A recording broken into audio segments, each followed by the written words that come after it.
Olá, senhores, boa tarde. Aqui é 12h30 e nesse momento eu me encontro no escritório revisando alguns processos e dentre eles tem um muito interessante que vem se repetindo aqui no escritório e ele trata sobre direito de arrependimento. Pois é, quem já ouviu falar sobre isso aí? Direito de arrependimento. Direito de arrependimento está consagrado, meus amigos, lá no artigo 49 do Código de Defesa do Consumidor, exatamente, principalmente para aquelas aquisições realizadas por meio da internet, de telefone, por meio virtuais, telefônicos, certo? Então, assim, se você faz uma aquisição de qualquer produto e se arrepende, você tem 7 dias para desistir. Isso não se aplica só à geladeira, ar-condicionado, computador, relógio, gravata, camisa. Hoje todo mundo compra de tudo na internet, né? Isso se aplica também, inclusive, às operações financeiras. Como assim, doutor? Então, o que é que tem acontecido, né? Alguns clientes recebem ligações de financeiras oferecendo aqueles empréstimos tentadores. Muitos deles são oferecidos naquele momento em que o cliente realmente está precisando. E quem é que nunca precisa de dinheiro, na é verdade? Inclusive, estava até falando com um dos devedores, né? Vou fazer um adendo aqui rapidinho. Eu construí minha casa e contratei um serviço de mármore e granito, né? Uma empresa que fica aqui em Salvador, ali na Maralina, né? E eles simplesmente me deram um golpe, né? Eles pegaram meu dinheiro, gastaram e não me entregaram meu material. Eu entrei até com uma ação de cobrança para ver se realmente eles me disponibilizariam os valores referentes, né, aos materiais que não foram entregues, mas o que absurdamente o que se observa, né, nessa situação é o que? É que eles se estruturaram por meio de empresas para dar golpe na cidade. Quando eu fiz aí a pesquisa, eu verifiquei que não foi só eu que caí no golpe, né? Existem mais umas 15 ou 20 pessoas aí que passaram pela mesma situação. Isso aí já virou caso de delegacia, porque eles já estão fraudando a execução, já se configurou estelionato, agora já acumulou com ocultação de patrimônio.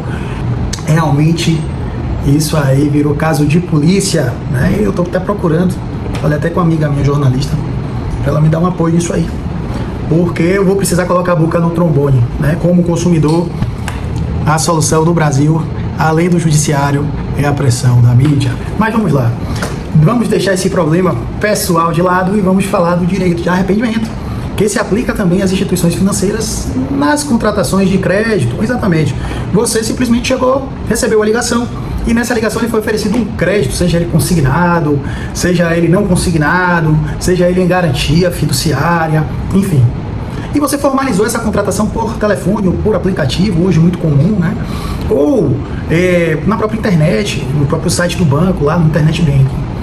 Você, consumidor, tem o direito de arrependimento, né? De repente você fez ali porque você estava desesperado e achou que a proposta era realmente interessante e depois de conversar com sua mulher, com sua esposa, ou pensar melhor, né? Você viu que aquilo não era o melhor caminho, que aquele não era o melhor caminho, que aquele dinheiro não ia resolver o seu problema. De repente você ouviu aquele guru da internet que fala: dinheiro não é o problema, né? A sua permissão que é o problema. Então de repente você entrou numa dessa aí e resolveu cancelar o seu contrato. Você então liga para a financeira. Isso tem acontecido aqui, já chegaram vários casos aqui e é por isso que eu estou noticiando. E daí você liga para a financeira, né?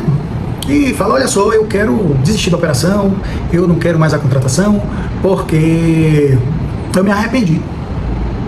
Simplesmente o preposto da financeira, ele vai lhe dizer, como aconteceu aqui pela segunda vez, que ele não pode cancelar a operação. Ele não pode, porque a operação já foi formalizada e o dinheiro já está disponível na sua conta. E você pode realmente fazer uso, o que é um absurdo, né? Uma situação tão simples que podia ser resolvida aí administrativamente, com 2 enters lá, executados pelo preposto da financeira, não. Se torna um caso de judiciário. Por quê? Porque a pessoa não quer aquele dinheiro, não quer assumir aquela parcela e simplesmente está sendo obrigada a dar continuidade ao contrato que não interessa a ela. O que fazer nesse momento, hein, doutor? Pelo amor de Deus. E agora, doutor? Minha mão está coçando, eu estou vendo aquele dinheiro ali, eu quero pegar aquele dinheiro e gastar todo. Não faça isso, meu amigo.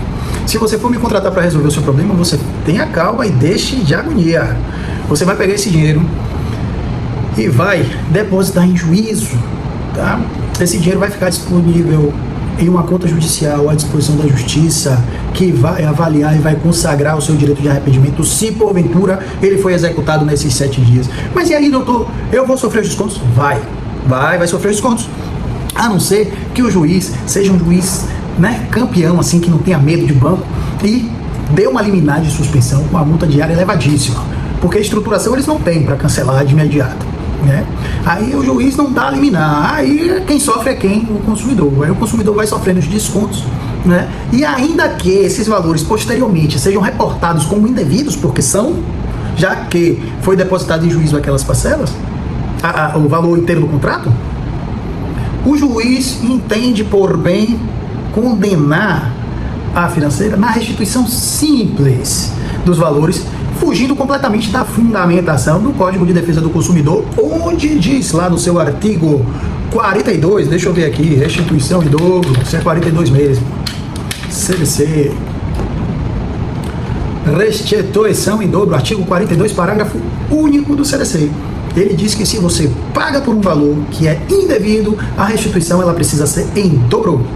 Só que os juízes, principalmente 2 juizados, né, aqui em Salvador, destaque-se, na Bahia, estão aplicando de forma simples, ao contrário da lei, né? E muitas vezes não se consegue essa reforma na turma. Sabe o que é um absurdo, né? Nós vemos decisões confrontando o artigo de lei, né, dando menos do que a lei determina, né? Para agradar quem? Para diminuir o prejuízo de quem? Porque o consumidor já estava no prejuízo, já teve, né, que trabalhar às vezes dobrado, triplicado, para suprir aquela parcela que ele não queria. E aí vem mais um agravante, tá? Você, advogado, vai lá, muito diligentemente, fez aí o seu pedido de liminar, né? Fez o seu pedido de restituição em dobro, perfeitamente, né? Fez o seu pedido, que todos eles são cabíveis e defensáveis na lei, né? Fez o seu pedido de dano moral, que aí decorre do próprio fato, né, do não cancelamento do contrato, diz respeito ao direito do consumidor, né? Aí simplesmente não cabe, porque foi apenas uma discussão contratual. Como assim não cabe? E o dinheiro que ele pagou, o trabalho que ele teve que desempenhar mais para suprir aquela parcela, o desgosto, o sabor amargo na boca, aquela agonia mensal, não, é um mero aborrecimento, às vezes dura 2, 3, 4, 5, 1 ano para cancelar esses descontos e não cessam. E você não condena em dano moral porque uma discussão contratual, um mero aborrecimento.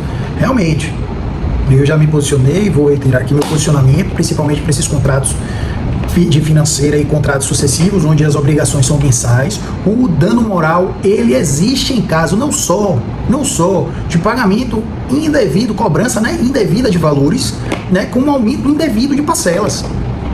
É como se você obrigasse aquela pessoa a cumprir uma obrigação que ela não tinha, a ela perder mais, né, mais vida, mais saúde, e a se desgastar mais durante um longo período para suprir uma obrigação que ela não tinha. Nunca teve, nunca quis, né? Se arrependeu. Ah, então quem se arrepende tem que ser penalizado? Não, o arrependimento é um direito do consumidor, tá? E o melhor ajuste, né? Aí vai a dica de trilhões para as financeiras, teria realmente oportunizar esse direito de arrependimento de imediato, sabe? Inclusive com autorização de bloqueio imediato em conta, estruturar isso de forma que, se a pessoa realmente se arrepender, né, o mecanismo bancário, ele já cancela a nota, já, sabe, cancela a cédula e fica resolvido, né? Isso é possível de se fazer. Aí você vai falar, mas não é comum.